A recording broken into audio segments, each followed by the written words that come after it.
I would like to ask my audience a question.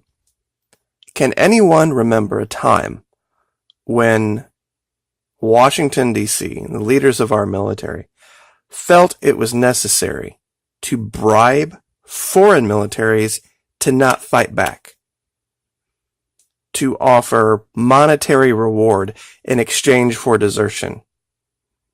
The reason I've started with this picture is because the alleged Venezuelan defectors that drove these two National Guard vehicles into the barricades last weekend during Washington, D.C.'s failed coup attempt were paid $20,000.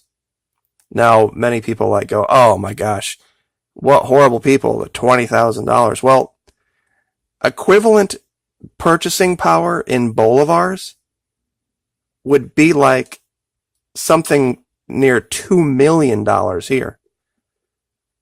20,000 US dollars in Venezuela goes a very, very long way. You would be an incredibly wealthy individual. And I don't know that anyone is keeping an eye on these defectors. Are they able to send the money back to Venezuela? Are they possibly going to return? And are they being held against their will to not do so? I would also like to ask my audience another question, and this might get me in some trouble, but I want honest answers. The vast majority of our military, E1, E2, E3, E4, are in the age range of 18 to 21. Do you think that if you went up to a random cross-section of young people that age and offered them the equivalent of 2 million US dollars to take off their uniform, walk away, and go AWOL, how many of those young people do you think might make that poor decision? Quite a few, I think. And it's not about loyalty. It's about youth and their inability to look down the road to see long-term the ramifications of their actions. It would be a poor decision, but I bet a lot of 18 and 19-year-olds, especially if you caught them on the right day in the military, and those of you who have served know what I mean, and you walked up with a suitcase with $2 million in it and said, you can have this suitcase and you give me your uniform and we're going to put you in a car and we're going to take you to this other place. There are some days, I guarantee, you would have quite a few folks in our military, and that doesn't mean our military is bad. That doesn't mean that our soldiers are just the worst. That just means that they're young. That just means, and that's the vast majority. Marco Rubio, a random guy named Juan, have floated out numbers like something like 600 have defected, and even if you would accept that number, that's still a microscopic amount. But they don't make any pretense about bribing these Venezuelan soldiers. And I'd like to show you something.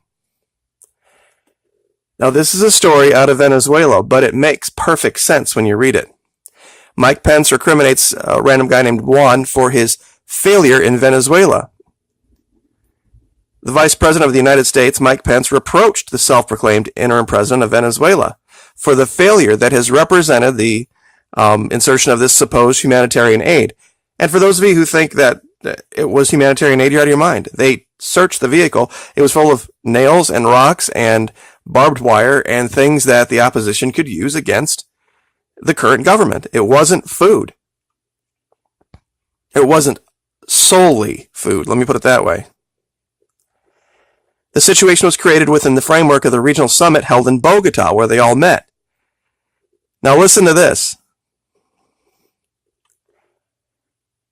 Apparently, sources close to the meeting held in the Colombian capital asserted that there were recriminations for the uncommitted attitude of the Venezuelan millionaires living abroad who did not provide the expected funding for bribes and other payments in the middle of the coup. Now, does that make sense? For their plan last weekend to have worked, they would have needed massive help from inside Venezuela, and that did not come to fruition. And that is a great example of how disconnected Washington, D.C. is from the reality on the ground in Latin America. I also would like to show you something else, and I want you to think about this critically. There is a proposition out there now to allow anybody who comes here from Venezuela to remain in the United States, even if they come here illegally. Now, think about the logic that says, if you flee Honduras or anywhere in Central America, and you're fleeing because of drug gangs or because of financial problems, that we're going to meet you at our border with our military, and we're going to send you back. But if you are fleeing evil, terrible, horrible socialism in Venezuela, oh, come on in. Everything's fine. Oh, you poor guys, how did you make it so long, man? You guys are heroes. Here's $5,000. Think of the logic that allows that. And once again, the guy on the screen we find right at the middle of this, don't we? Many have also asked why I haven't talked about the real problem. Well, Venezuela is the front line of this fight. They are, if they go down, they're going to be the last major country in the world that has been able to throw off these chains. The Rothschild banking cartel that took over this country a little over 100 years ago did so in a way that would require the vast majority of Americans to be educated a lot more than what they are, to understand what they did and how they did it. But the world is moving away from dollarization. Washington, D.C., this country, we do not play on a level playing field in the world. I know many of you out there who disagree with me about my assertions regarding this entire thing believe that, gosh, if only Venezuela would just do things the way we do them here in the United States, they would be wealthy and happy and just like we are. You're out of your mind. You're absolutely out of your mind. They would have to, first of all, give up their sovereignty. They wouldn't be Venezuelans. They would have to become a vassal state of the United States using the dollar only. And mark my words, those days are coming to a close. Argentina has figured out very clearly how bad a decision it was financially to dollarize. Ecuador, another country down there, is trying to quit dollarization. And I'd like to read another segment here from, this was an article put out Wednesday, 14 May 2014, talking about Russia and how they were trying to create this, what they call multipolar world, where everything isn't just so dominated by the petrodollar. And I'll link all this and you can read it for yourself, of course, if you can't see it. That Russia has been pushing for trade arrangements that minimize the participation and influence of the US dollar ever since the onset of the Ukraine crisis is no secret. Until now, much of this was in the realm of hearsay and general wishful thinking. After all, surely it's ridiculous that a country can seriously contemplate to exist outside the ideological and religious confines of the petrodollar.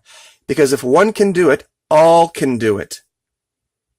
And next thing you know, the US has hyperinflation, social collapse, civil war, and all those other features prominently featured in other quote-unquote socialist banana republics like Venezuela, which alas do not have a global reserve currency to kick around. That is an excellent paragraph, because what does it reveal? It reveals that the only reason we enjoy the standard of living that we do is because of the petrodollar. It's not because of capitalism. It's not because of free market principles or because we're just super, super great, excellent people and the rest of the world suck. Real quick, I can give you a Chevy or I can give you a BMW. Which one do you take? Right. Yeah, that's what I thought. We are good at some things and we're not so good at others. But one thing that we have strong-armed the world on is this issue with the US dollar and what makes things worth what they are. I'll link this article too about how if you can just have good fiscal policy, dollarization isn't necessary, and when you stop equating massive amounts of physical wealth and being well-to-do with being successful, then you have a completely different attitude.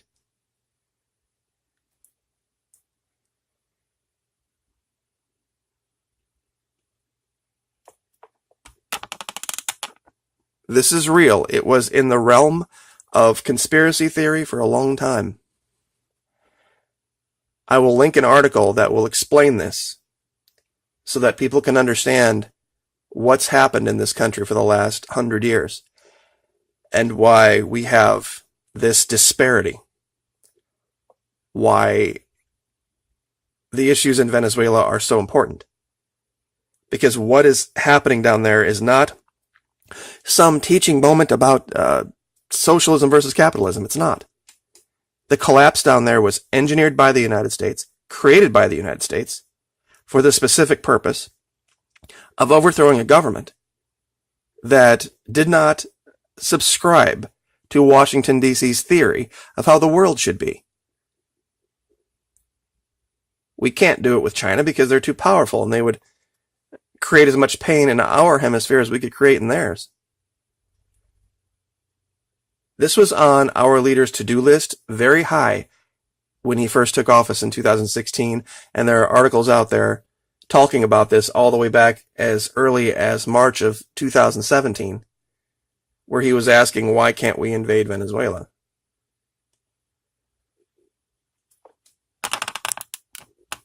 With the exchange rates down there being what they are, and the official exchange rate is 10-1, by the way, in case anybody just wants to know. It's the black market exchange rate that has totally caused the nightmare in Venezuela. What they call the black market dollar. We shouldn't have to bribe militaries to stand down.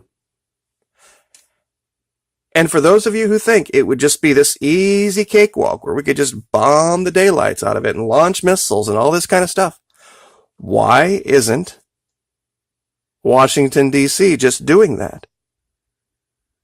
You think it's out of the kindness of their hearts? Why are they trying to bribe and convince a military that is standing against us to commit treason and desert? Why are they paying off people to come to the other side? Think about that in any other context than this, and outside of any other context than Fox News and CNN, and you will have a very nauseating conclusion that Washington, D.C. doesn't think it can win. Because it knows that it won't be D.C. versus Venezuela. The first boot that hits the ground down there, it is going to be Washington, D.C. and our military versus the entirety of South America. There will be no safe haven for our soldiers, sailors, airmen, Marines, other than on ships offshore. And the vast majority of those Caribbean nations have said explicitly no U.S. warships will be allowed in our waters. This is the dirty secret that D.C. doesn't want you to know. They don't think they can win, not because they think that the Venezuelan army versus the U.S. army is not a winner. It's because they realize it'll be coming from all sides. Even the Colombians are having second thoughts. The Brazilians have already come out and said, nope, not from here. We don't win this militarily. But I don't think that's going to stop our leader because he's a nut job. But I'll leave that there. Like, share, subscribe.